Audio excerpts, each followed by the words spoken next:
बहुत ही गहरा प्रश्न है कि भाग्य बड़ा है या बुद्धि। आप जानते हैं कि बुद्धि के सहारे इंसान इस संसार में कुछ भी पा सकता है, कहीं पहुंच सकता है। आपने देखा है कि बुद्धिमान लोग जिंदगी में बड़ी अच्छी जिंदगी जीते हैं, लेकिन अगर इंसान का भाग्य बड़ा है तो पैदा ही अंबानी के घर में होगा, वो पैदा ही देश के प्रधानमंत्री के घर में होगा, ऐसे जगह पैदा होगा जहां उसको संघर्ष ही न करना पड़ेगा। तो सवाल ये है कि तो हम किसको बड़ा माने, भाग्य को या बुद्धि को? इस कहानी के माध्यम से हम समझते हैं। एक बहुत ही प्रसिद्ध राजा थे, लेकिन लोग उनको मंदबुद्धि कहते थे।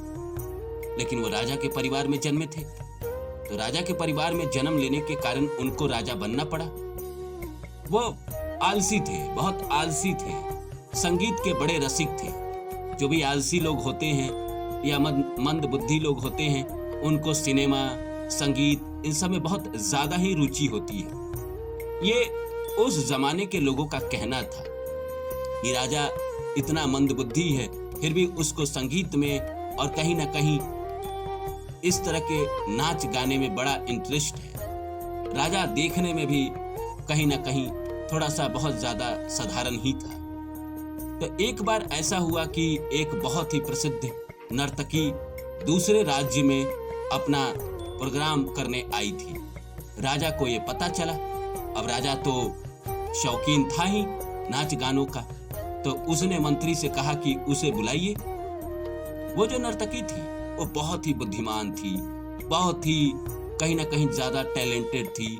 उसके पास 16 कलाओं का गुण था। वो आई राजा के सामने और राजा के सामने उसने अपना शो प्रोग्राम खत्म किया, डांस किया। राजा बहुत प्रसन्न हुए, राजा ने बहुत सारे इनाम दिए। तो नर्तकी राजा को जब देखती थी तो राजा को देख के उसके मन में अजीब सा सवाल आता था कि इतना मंदबुद्धि आदमी राजा कैसे बन सकता है, और इतना रूप का कुरूप आदमी राजा कैसे बन सकता है। जब सारे प्रोग्राम हो गए और राजा ने कहा कि तुमने मेरा दिल जीत लिया, जो कहना चाहती हो कहो, तो नर्तकी ने कहा कि महाराज एक सवाल पूछना चाहती हूँ बस। तो राजा ने कहा ठीक है पूछो। तो बोली कि महाराज मैं बचपन से रिहर्सल करती रही, बचपन से अलग अलग गुरुओं से जाकर मैंने कथक, अलग अलग विधा के डांस सीखे, तब जाके आज मैं इस योग्य हुई हूँ कि कहीं मैं जाती हूँ तो मुझे लोग सराहते हैं, मेरी तारीफ करते हैं। पर राजा आप इतने ज्यादा कुरूप है, इतने ज्यादा मंदबुद्धि है, फिर भी आप राजा कैसे बन गए?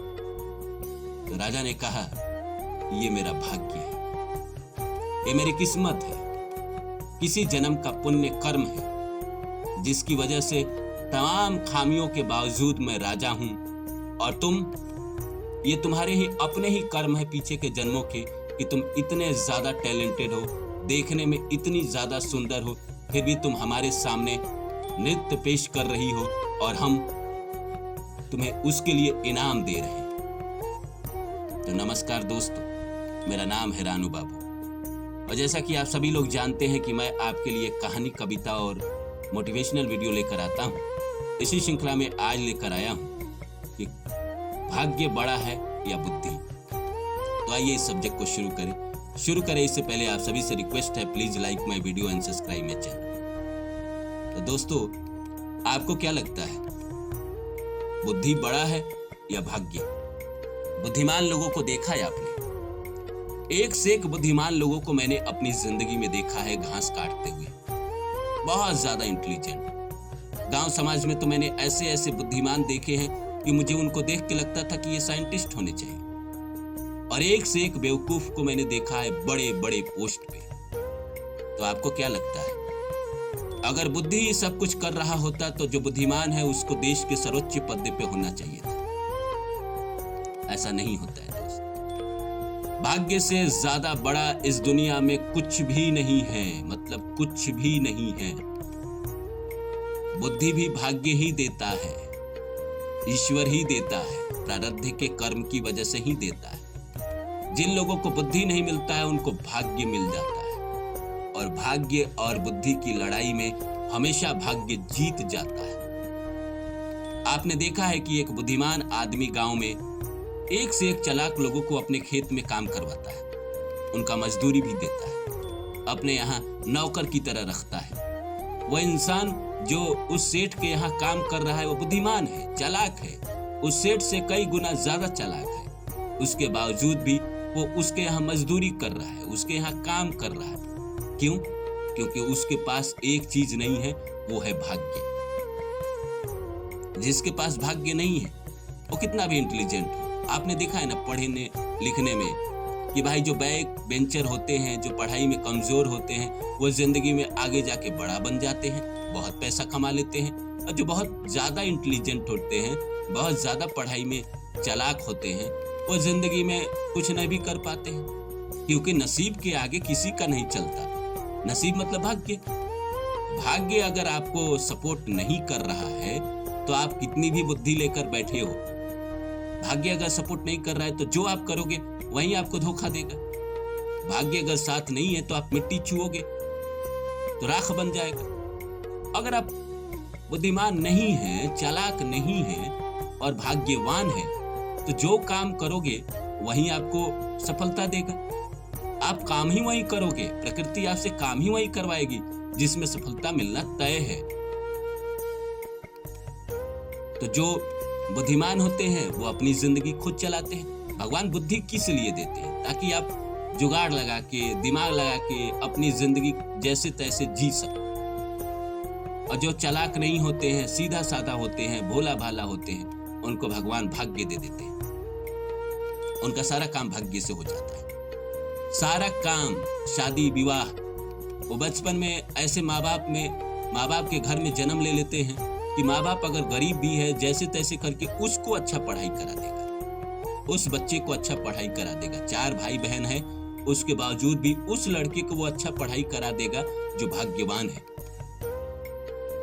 उसको जीवन में सारी सुख सुविधाएं मिल जाएगी जो भाग्यवान है। चाहे जहां से मिले, चाहे जो करे, पर हो जाएगा। और जैसे जैसे उम्र बढ़ेगा उसको बॉस सपोर्टिव मिल जाएंगे, बीवी सपोर्टिव मिल जाएगी या पति सपोर्टिव मिल जाएंगे। भाग्यवान लोगों की यह निशानी है। हर कोई उसके जिंदगी में सपोर्ट करने वाला मिल जाएगा। और जिसके जिंदगी में सपोर्ट करने वाले इतने सारे लोग हो, वो जीवन में असफल कैसे हो सकता है? बुद्धि हार जाती है भाग्य के आगे। अगर बुद्धि आप इस्तेमाल कर रहे हैं और भाग्य सपोर्ट नहीं कर रहा है तो आपकी बुद्धि कोई काम की नहीं। दुनिया तो वाहवाही उसी की करती है ना, जिसने कोई काम किया और सफल हो गया। आप बुद्धिमान हो या ना हो, उससे क्या ही फर्क पड़ता है। बहुत ज्यादा बुद्धिमान है और आप जो काम कर रहे हो उसी में आपको पनौती लग जा रही है, क्योंकि भाग्य सपोर्ट नहीं कर रहा है। तो आपकी बुद्धि किस काम की? एक से एक बड़े बुद्धिमान को मैंने देखा है मच्छर मारते हुए, जिंदगी में 200 रुपया के लिए तरसते हुए। और एक से एक मंद बुद्धि को मैंने देखा है जिंदगी में राजा बनते हुए, जिंदगी में अमीर बनते हुए, पैसे वाले बनते हुए, अच्छे घर में शादी होते हुए, अच्छी जिंदगी जीते हुए। तो इसलिए भाग्य और बुद्धि की लड़ाई में हमेशा भाग्य जीत जाता है। आप अकबर और बीरबल के बारे में सुने हैं। बीरबल बहुत चालाक था, लेकिन था क्या? सेवक ही तो था। और अकबर चालाक नहीं था, राजा था, भाग्य का साथ था उसके पास। जिसके पास भाग्य का साथ है वो इस दुनिया में जीत जाता है।